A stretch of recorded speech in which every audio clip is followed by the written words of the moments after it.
Kristen Pungitori is putting away her coffee creamer.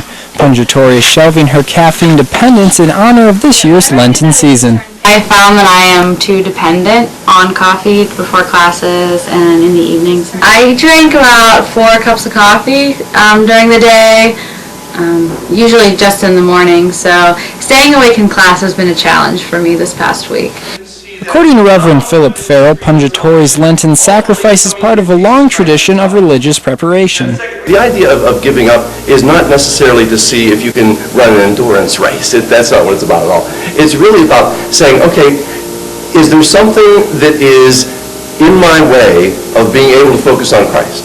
So let's take some things off and remove some things to help me focus a little bit more on the Lord and on what the purpose of Easter is all about.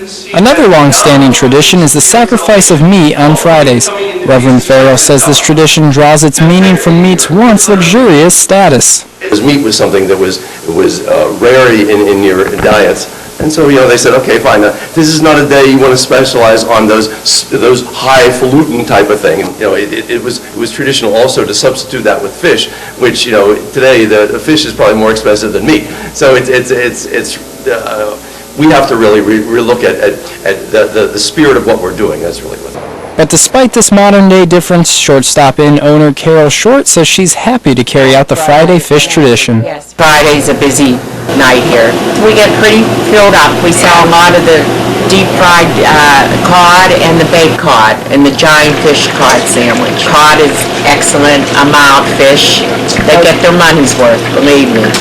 And after seeing my own dish, this is one Lenten tradition I'm happy not to give up. I'm Scott Lawrence reporting for the County Line.